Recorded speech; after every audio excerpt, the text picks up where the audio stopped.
Can you imagine a world without flowers?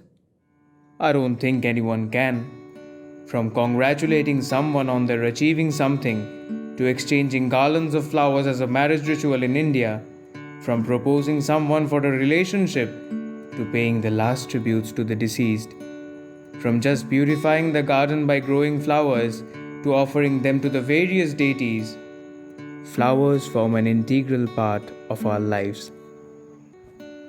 Flowers are beautiful in general, but obviously, a particular flower which may be appealing to one person may not be appealing to all the others. However, flowers are not only emblems of beauty, but also of various aspects of human life, bearing a lot of significance as well. The blooming of flowers is like the birth of a child, who in his or her life experiences so many events, actions, reactions, emotions, and changes. Finally, after all that life had to offer to him is over, the physical existence is lost, fresh flowers then serve to greet the person for the final time. Flowers are very special indeed, and therefore, let us go through a stream of expressions in poetry and prose, making us discover the various aspects and angles of perceiving flowers.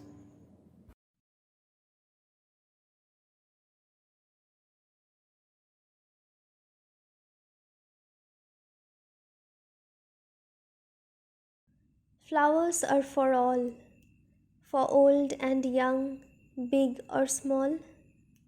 Flowers will have their presence felt, with bright hues of petals or sweet scent smelt. From symbols of affection to modes of condolence, Flora has the spirit to benumb every sense. Now you may say that flowers cannot be heard.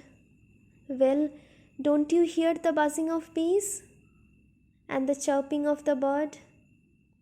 It is through them the flowers spread their joys, like parents spread love to their children with chocolates, cuddles, kisses, and toys.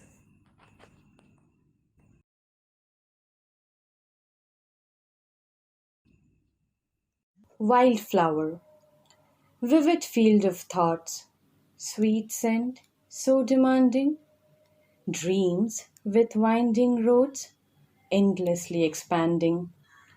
Take my hand and show me a place beyond my sight, where I can see no concrete, where I can feel the distance, where I can taste the sweetness of golden morning light. And if I follow, oh sweet sorrow, never take me back, for I will grow beyond the hour, waiting to become a flower. I would have my thorns, I would lose my sigh, like a blossom in the wild. Oh, lavender, epitome of calm grace caressing creativity, refreshing all with a scent of positivity, nurturing a poet's passionate intrepidity, oozing elegance, attaining moral purity. A flower, but only a flower? No, a force it is. A force that doesn't proclaim propriety. A force replenishing the senses enough to bring a smile on the face, energy to the mind, warmth to the heart, and fulfillment to the soul. Lavenders aren't just flowers, but some latent affirming force.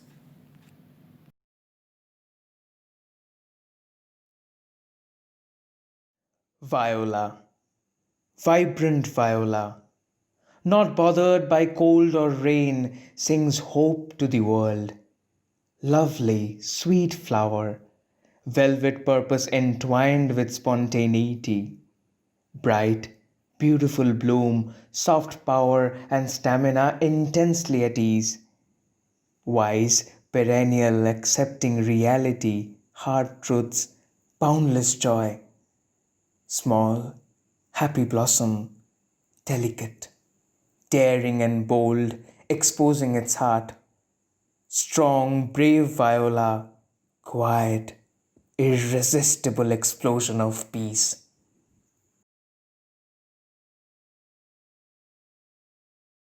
Did they admire me like Virgin Mary? Did the leaves call me clove pink? Did the lovers make love in their first anniversary? Amidst the Greek ceremony, do I take part? Smeared with joy and admiration, with varied pink sparkles blooming as pollens of good luck, do I distinguish myself as a bouquet of pure love, invoking a desire for an eternal incarnation, pampering a mother's unending love with a bright red affection? Some flowers, when placed together in a bouquet, loses its aura and individuality.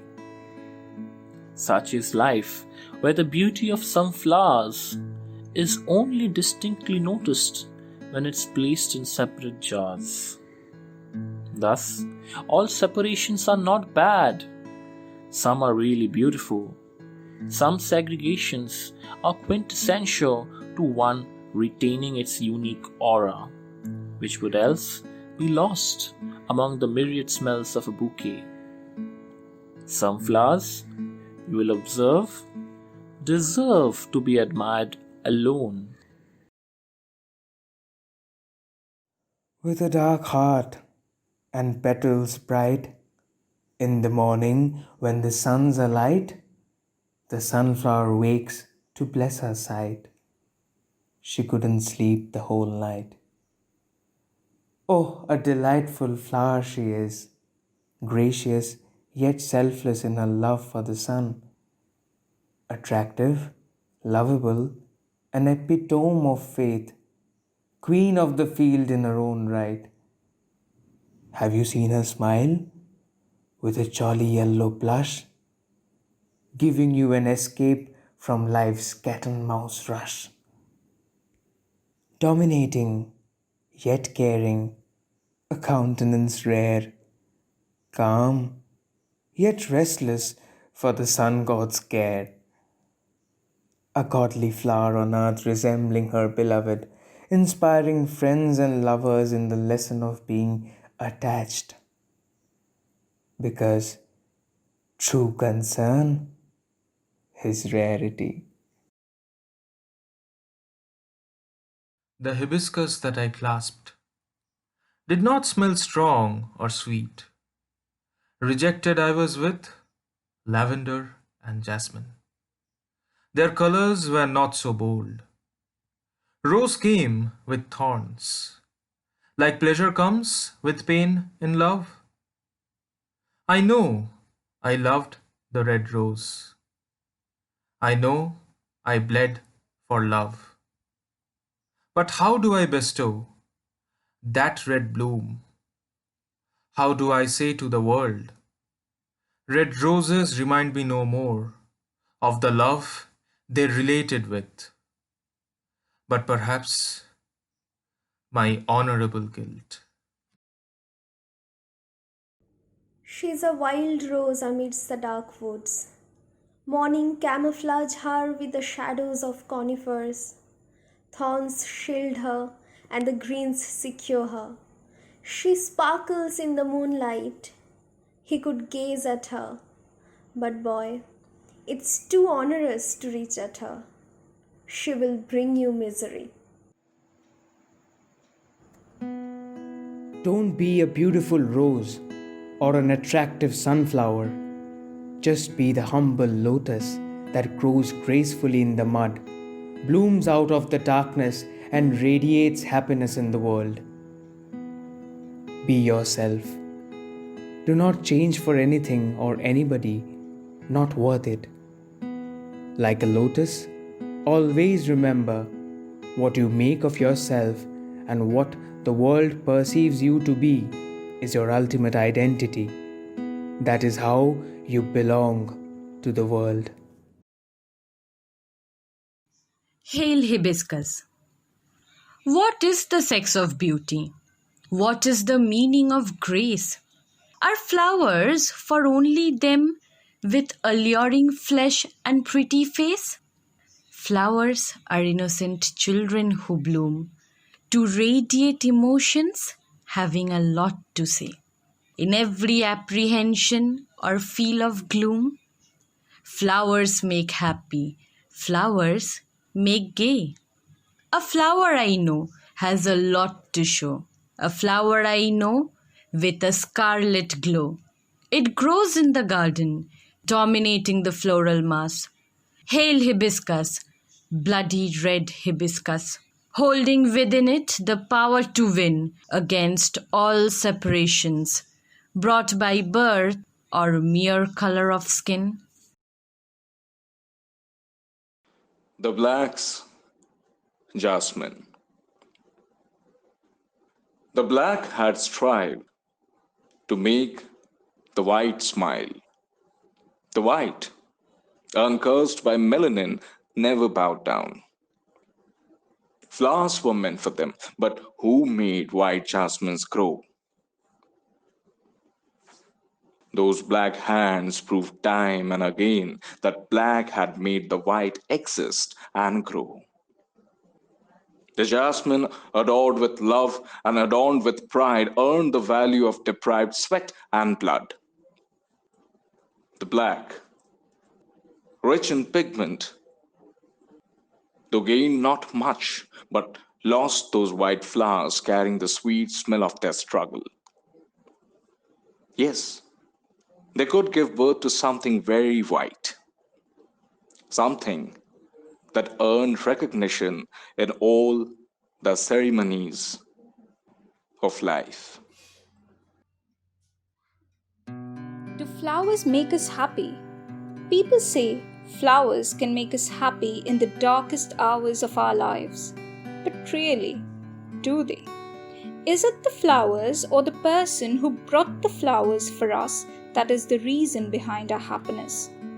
The beauty of the flowers acts as a cherry on the cake to our emotions for the person who got us the flowers. If you think I'm wrong, ask yourself whether you'll be really happy if someone you dislike or don't approve of gives you a beautiful bouquet on your birthday. You'll leave the bouquet, probably on the table rather carelessly. But if a person of your admiration gives you a single flower, you will adore the flower, and maybe some would probably put that in a notebook or diary so that the essence of the memory lingers forever. But then, what was wrong in that beautiful bouquet you received? Just because it was not given by someone you loved or admired, its fate is to decay, isn't it? So tell me, what makes us happy? The person or the flowers? It is probably not wise to compare the importance of a flower to that of a person or even any locomotive being. But the significance of flora never recedes. Flowers will always remain an emblem of beauty and symbolize a plethora of emotions. It is one of the best natural friends mankind is blessed with.